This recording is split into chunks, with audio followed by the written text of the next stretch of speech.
Okay, we are back. And again, via your labs that we have been doing from the workbook, we have had a lot of practice working on the prescriptions. Okay, so let's go ahead and take a look at this. And we're looking at the different elements associated with the prescription. And when we're talking about a prescription, this is again, the written prescription is a stringent requirement designed to inform the pharmacist and protect the patient. And prescription regulation vary from state to state. And but generally, a prescription for a community pharmacist will contain the information that we see here. Okay, so let's go ahead and take a look at that. So the prescriber information, including their name, title, office number, and telephone number. The DEA number, the prescriber's DEA number, a number assigned to the prescriber by the DEA that is required on all controlled substance prescriptions. A national provider identification, the prescriber's unique national identification number mandated by HIPAA and administered by the National Plan and Provider Enumeration System called the NPPS. It's located right over here. The date when the prescription is written, very important. The type, the drug name, and strength. Here we're talking about Benacar, and it's 20 milligrams. We talked about this here. Okay, we'll get to that. The quantity, the amount that you have associated with that particular prescription. So the signer of the prescription, the person who has the legal capabilities or legally can sign off and create a prescription. The DEA PSA number. That DEA stands for dispense is written. We just talked about that as part of our abbreviation. Part select code. And sometimes you have a generic substitution instruction that is given. So dispense as written. If this is checked off, it means that whatever is here, the doctor does not want any generics be given with it. Refill instructions. So this is supposed to be refilled 5 times. The direction for use. Note if a compound is prescribed, a list of ingredients, and the directions for mixing is also included. So this is it here. And then, of course, the name and address of the patient, the name, address, and other information is optional, such as birth date, child's weight on occasion. Okay, so this is something that you will see, something that's very important. And again, we've been practicing that within the workbook with the different labs. All right, so with the prescription, you must have information. And when you are looking at a prescription as a pharmacy technician, this is some of the things that you have to pick up, be able to pick up on a very, very quick basis. And this is the prescription information safety and making sure that everything's in place. So some of the things that you will have to do is note the patient's name is clearly written on the prescription. Okay. Another thing is, do you see important information about the patient, such as the birth date, the address, the insurance, and is that up to date? Is the medication for an over-the-counter product? We talk about certain over-the-counter products that are placed in the back. Those that contain pseudoephedrine and ephedrine, such as Claritin, Avatar, etc. Is the prescription scheduled to control drug? And we are reviewing the definition for Schedule 2 drug, and this is a drug with a high potential for abuse, subject to special prescriptions. Okay, and so that's one thing that is needed. 2, is a drug available in the quantity written, or does it need to be compounded? Is the prescription suspicious in any way? Is it written on legitimate prescription blank and all of the same handwriting or the same ink? Are there signs of alterations of the quantities, strength, or the name of the drug? Is a drug with the potential for abuse, and if so, do the quantities and directions seem appropriate? So these are all questions that need to be looked at. Okay. So again, if this is not the patient, going back to the first one, we're going to determine the exact name of the patient, making sure it's the same. If there's a discrepancy, for example, in the date of birth, we're going to confirm that information and make sure that's current. Is an indication for an over-the-counter product. We're going to check with the pharmacist on all OTC prescription. One of the pharmacists should recommend an OTC medication or determine whether OTC medication is required on the prescription. Is it a Schedule 2 drug? The action that you take. Check with the pharmacist on all Schedule 2 drugs. When was the prescription written? Again, check with the pharmacist to determine if the prescription can be filled in if it's more than a few days old. Okay, so some prescriptions are for a month, but others may expire in a very short time. Is the drug available in the quantity written?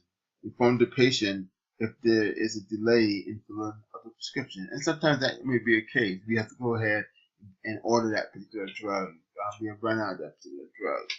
It will be coming in tomorrow. So you politely should share that with the patient or the person that's picking up the medication. And is there any suspicions? If so, alert the pharmacist to any potential forgeries that may occur. So again, you can see the importance of the pharmacy technician in the medical safety. Okay, yes, the pharmacists do a lot of checks, but it is the responsibility of the pharmacy technician to also do a lot of checking, making sure that the medication that's being given to the patient is what has been prescribed by the prescriber. Okay. Again, there is more.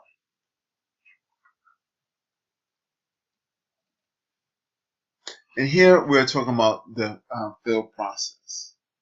And the fill process has some questions that should be asked. Okay. And it's done all the time. And once you get a feel for it, it comes naturally to look for these things. Is a prescription for high alert medication? Are the instructions illogical? Are the directions clear?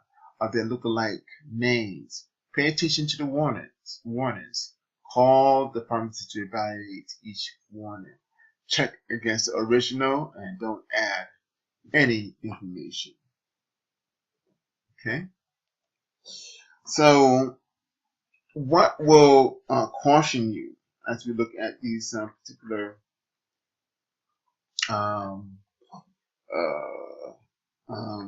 points? Is a prescription a high alert medication?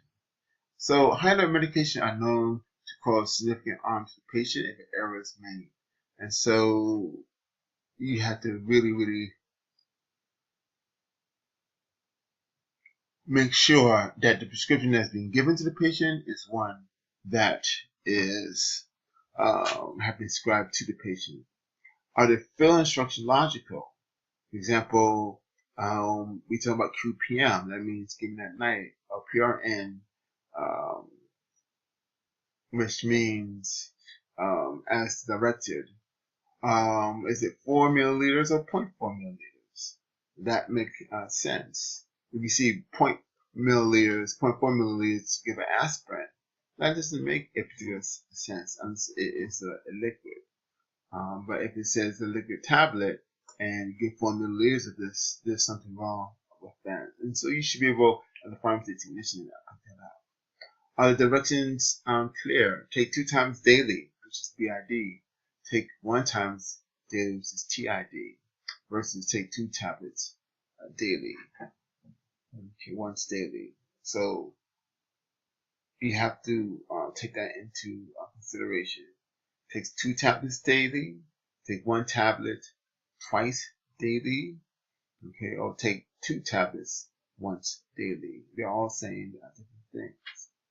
You have certain names that are very similar, like Janumet or Cinemet, very similar.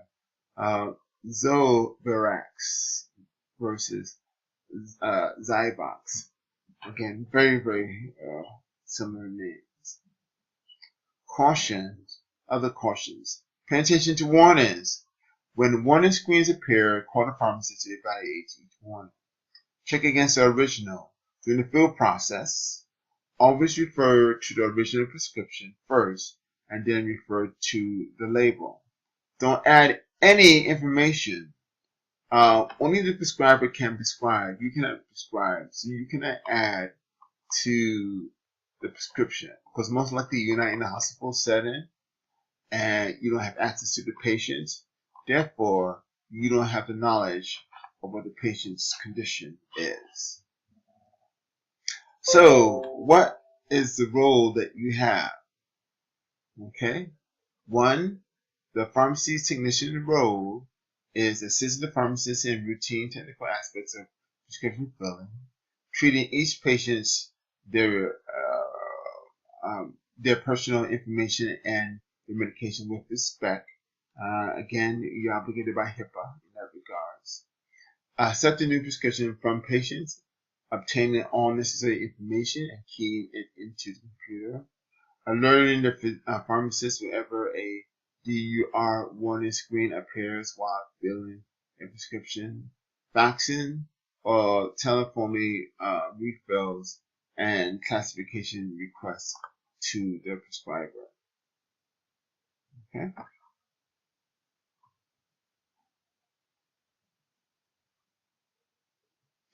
All right, but wait, there is more. Other things, consulting on formularies. And we talk about what formularies are. These are books that contains the different drugs, and it has a lot of information associated with it. And respond appropriately to third-party adjudication messaging, such as non-preferred drug, prior authorization instead of edit required. When we talk about third-party adjudication, we're talking about in relationship to certain requirements that the insurance company may have. Quickly locating the correct medication for dispensing, calculating quantities, repackaging medication, and locating the corresponding patient medication guide, corresponding a compounding a prescription under supervision may occur. Putting a powder and a gel together, and recording the dispensing of the controlled drugs. Okay, yes, a lot of things that the pharmacy technician does, and here we're continuing on with others role that do not preclude that includes this, but there may be others. Again, checking the work of other technicians is instructed by the pharmacist. Referring patients to the pharmacist for counseling. Again, this comes under the 1990 OBRA law. Okay, that you should be familiar with, that gives a pharmacist the right of counseling. However, that right is not afforded to the pharmacy technician. So referring patients to the pharmacist counseling on the use of prescription and over-the-counter medication or any other question required judgment. Always ensuring the accuracy and safety of